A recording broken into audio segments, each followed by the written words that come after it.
Welcome to Nightmare Chronicles, where the darkest secrets come to light. Here, we dive deep into chilling true stories, unsolved mysteries, and spine-tingling horror tales that haunt the corners of America and beyond. From abandoned houses that hide more than memories to voices that echo from the unknown, our videos bring you suspenseful narratives that will keep you on the edge of your seat. If you love unraveling eerie mysteries and experiencing true horror stories told with detail and care, you're in the right place. Subscribe, turn on notifications, and join our community of brave souls who dare to listen when the silence screams. Remember, some stories aren't just told, they're lived. The first thing that went wrong was the radio. I noticed it about 10 miles outside of Red Willow, Kansas, when the static faded into something that sounded almost like breathing. Not words, not music, just a slow, uneven sound that rose and fell as I drove. I reached over and turned the dial, but every station did the same thing. AM, FM, emergency band, all of them breathing. I shut it off. The silence afterward felt heavier than the noise had. I was on my way to catalog properties slated for demolition, old buildings the county needed documented before they were torn down. It was contract work, boring but reliable, and it got me out of Wichita after my divorce. Red Willow wasn't much of a town anymore. Population under 400, mostly farms, a grain elevator, and a handful of houses that hadn't sold in years. The assignment listed one structure of interest, a former boarding house on the outskirts of town. Built in 1918, vacant since the early 1990s. Complaints from neighbors about noises, lights, and trespassing. The county wanted photos to speed up approval for demolition. It sounded simple. The boarding house sat at the end of a dirt road that had almost been reclaimed by weeds. Tall grass brushed the underside of my truck as I pulled up. The building was larger than I expected, 3 stories, gray wood siding, narrow windows that reflected the afternoon sun like dull eyes. No cars, no movement, but the porch light was on. It was still daylight, and the bulb glowed weakly, as if struggling against the sun. That should have been my cue to turn around. Instead, I parked and grabbed my camera. The air smelled wrong, not rotten, not chemical, just old, like dust that had been breathing for a long time. I took wide shots first. Front elevation, side angles, porch detail. The boards creaked under my boots, but not in the normal way. The sound echoed, stretching longer than it should have, like the house was repeating it back to me. I noticed scratches near the front door, long, shallow grooves in the wood, clustered around the handle. They didn't look like vandalism. They looked like fingernails. The door was unlocked. Inside, the temperature dropped sharply. My breath fogged, though it was late May. The interior smelled cleaner than the outside, almost antiseptic, which didn't make sense. Dust coated everything, but it looked undisturbed. Furniture sat in neat rows, chairs pushed in, tables aligned. Whoever had left hadn't fled. They'd prepared. I raised my camera and took a photo of the entryway. The flash popped, and for just a moment, I thought I saw movement at the far end of the hallway. Not a figure, more like a shadow pulling itself away.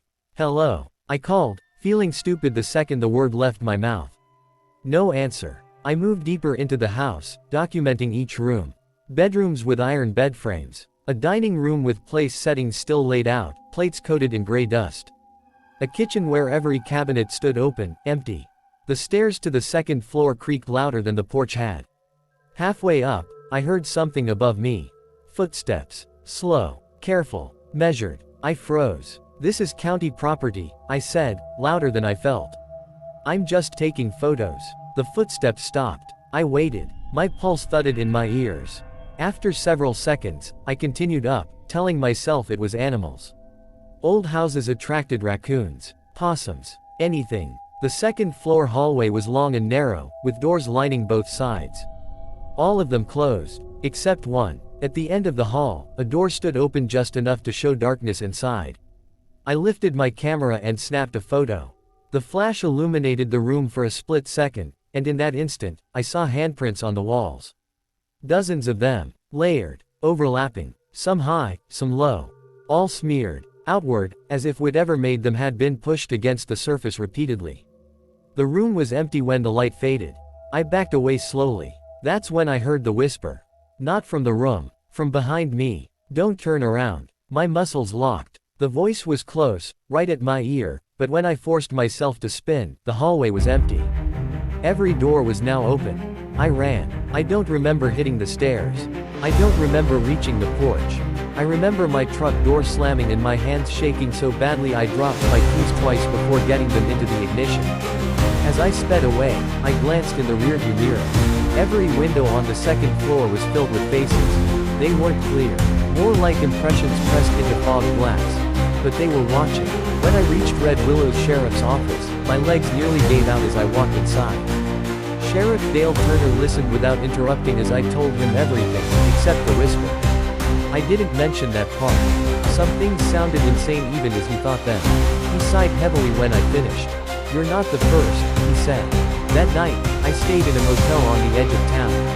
I slept with the lights on and dreamed of narrow hallways that stretched longer the faster I walked. At 2:14 a.m., my phone rang. Unknown number. I answered without thinking. All I heard was breathing. Slow. Familiar. Then a voice, layered and strange, like many mouths trying to speak at once. Come back. The line went dead. Outside my motel room, something creaked, wood bending underweight that shouldn't have been there. And somewhere far away, a house waited. I didn't sleep after the call. Every sound in the motel felt amplified. The hum of the air conditioner, footsteps passing on the gravel outside, the distant bark of a dog that stopped too suddenly. I kept replaying the voice in my head. The way it didn't sound like one person. The way it felt familiar, like I'd heard it long before I ever reached Red Willow. At sunrise, I checked out early and drove back into town. I told myself I just needed to finish the job. Get daylight photos. Close the file. Leave. But the truth was simpler and worse. The house had noticed me. Sheriff Turner was already at the office when I arrived. He looked like he hadn't slept either. His coffee sat untouched on his desk, skin forming on top. You get any calls last night? He asked. I hesitated, then nodded. He didn't seem surprised. It happens, he said quietly.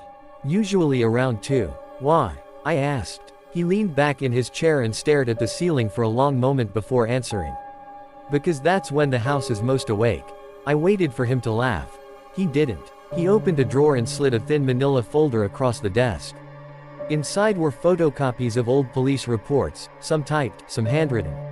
Missing persons, trespassing complaints, noise calls, dates stretching back decades. They don't all vanish, he said. Some come back, not right, not whole. My mouth felt dry. What is that place? I asked. Turner shook his head. Wasn't always a boarding house. Before that, it was a convalescent home. Before that, a private residence owned by a man named Harold Vance. The name prickled something in my memory. Vance was obsessed with architecture, Turner continued. Built additions himself. Rooms within rooms. Crawl spaces. Walls thicker than they needed to be. Folks complained about screams. He said it was plumbing. What happened to him? He disappeared, Turner said. Same as the others. I left the station with more questions than answers and a growing certainty that leaving town without finishing the job wouldn't stop anything. If anything, it might make it worse. I went back to the boarding house just after noon. The porch light was off this time. I stood at the edge of the property for a long moment, listening. Birds chirped. Wind moved through the grass. In daylight, it looked ordinary. Rotten, abandoned, but harmless. I knew better. Inside, the air was warmer than before. Not comfortable. Stale. Like a room that had been sealed with people still inside. The doors on the second floor were closed again. I told myself I'd be quick. Just enough photos to satisfy the county. Then I was gone. As I raised my camera, I heard movement above me. A third floor. I hadn't noticed stairs leading up before. They were narrow, tucked behind a door I could have sworn hadn't been there yesterday. The wood was darker, newer. Less dust. Someone had been using them. I climbed slowly, each step protesting under my weight. The temperature rose the higher I went. Sweat trickled down my spine. The third floor was one large room, divided by half-built walls that didn't reach the ceiling. Exposed beams crisscrossed overhead. The smell up there was overpowering, sweat, mildew, something coppery underneath. And there were mattresses. Dozens of them, lined up against the walls. Some stained dark, others ripped open, stuffing spilling out like exposed organs. In the center of the room sat a chair. Someone was sitting in it. She was thin, wrapped in a blanket that hung loosely over her frame. Her hair was matted, face hollow. She looked impossibly old and impossibly young at the same time. "You came back," she said. My legs wouldn't move. "You shouldn't have," she added gently. "Who are you?" I asked. She smiled, and something shifted behind her eyes. "We're what's left." I raised my camera on instinct and took a photo. The flash went off. When my vision cleared, the chair was empty.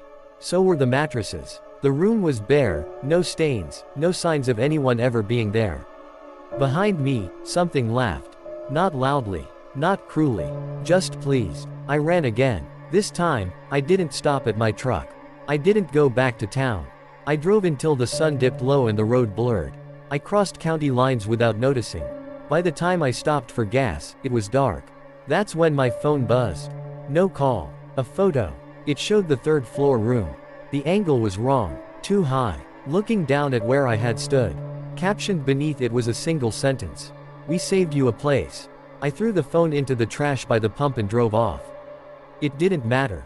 The motel room I took that night had a familiar smell. Old dust. Warm wood. At 2:14 a.m., the walls began to creak. Not settling. Breathing. And somewhere inside that sound, layered beneath it, were voices learning my name. I didn't stay in that motel. The moment the creaking started, I grabbed my keys and fled without packing. I didn't even check out. I drove until my eyes burned and my hands ached from gripping the steering wheel. Every mile marker felt like a small victory. Every shadow on the road looked like a doorway waiting to open. I told myself distance would break whatever connection had formed. It didn't. By dawn, I reached Topeka. I pulled into a grocery store parking lot and slept for 2 hours with my forehead pressed against the steering wheel. When I woke, my phone was back on the passenger seat. I knew it was impossible. I knew I'd thrown it away. The screen lit up on its own. No notifications, no missed calls, just a single new photo in the gallery. It was me, asleep in my truck. Taken from outside. I screamed then, loud enough that a woman loading groceries froze and stared at me like I was insane. I drove off before anyone could call the police. I spent the next week moving. Cheap motels, rest areas, truck stops, anywhere with lights and people. I stopped sleeping at night. I stopped answering questions. I kept the radio on constantly. Because silence had started to feel like an invitation. At 2:14 a.m. every night, no matter where I was, the sound returned. Creaking. Sometimes it came from the walls. Sometimes from the ceiling. Once, from under the bed. And always, just beneath it, breathing. I started seeing things during the day. Hallways that seemed longer than buildings allowed. Doors in places doors shouldn't exist. I'd open a bathroom stall and catch the smell of that house, old dust and copper, and slam it shut again, heart racing. I finally went somewhere I thought it couldn't follow. I went to my sister's house in Denver. She didn't ask many questions when she saw me. Just hugged me and said I looked thin. She let me take the guest room and told me I could stay as long as I needed. The first night there, I slept. Really slept. No dreams. No sounds. I woke up crying from relief. At breakfast, my sister asked what had happened. I tried to explain, but the words sounded ridiculous even to me. Houses that grew.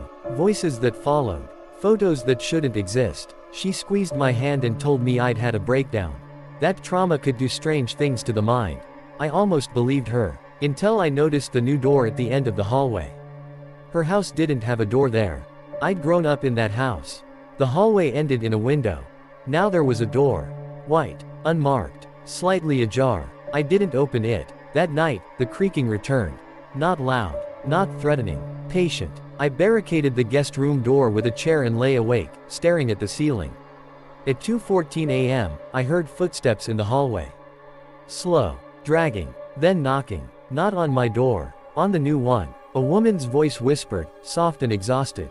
"It's cold in here." I fled before sunrise. I didn't tell my sister goodbye. I left a note apologizing and drove until the mountains flattened back into plains. I stopped trying to stay ahead of it after that. Wherever I went, it adapted. Motel rooms developed extra doors. Apartments felt larger on the inside than the outside. Floors creaked even when I stood still. I started researching. Old records, newspapers, building permits, anything that mentioned unusual structures or missing people. I found patterns across the country. Boarding houses, hospitals, poorhouses, orphanages, places meant to hold people temporarily. They all shared complaints of noise. They all had reports of renovations that didn't match the exterior. They all eventually closed. And then, years later, people nearby started disappearing. The house wasn't one place. It was an idea, a shape that learned. I realized then that Calder hadn't been the monster. Neither had Vance. They'd been caretakers, feeders, people who believed they were controlling it when all they were doing was keeping it occupied. When they died, it got hungry again. I understood why it followed me. I'd seen it, and I'd left. The next voicemail came while I was driving through Nebraska. I didn't answer. I didn't have to. The audio played anyway. A chorus of voices this time. Some young, some old, all tired. You keep making rooms, they said.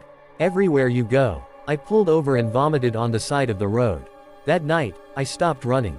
I checked into a motel outside Omaha and asked for the ground floor. I pulled the curtains shut and sat on the bed, hands shaking. At 2:14 a.m., the door appeared. Not at the wall. In the air. An outline at first. Then wood. Then a handle. The creaking stopped. The silence that followed was worse. The door opened. Inside was the boarding house. The hallway stretched farther than before, doors lining both sides. Every door was open now. Women stood inside them, some whole, some not, all watching me. At the end of the hall was the chair. Empty. Waiting. I don't know how long I stood there. I don't know if time worked the same way inside that space. Eventually, I understood what it wanted. Not me. Movement. Witnesses. Rooms. I stepped back. The door closed. The motel room was normal again. I left at dawn and never stopped driving until I reached the West Coast. I live in California now. I don't stay anywhere longer than a few months. I choose small places. Thin walls. I measure rooms compulsively.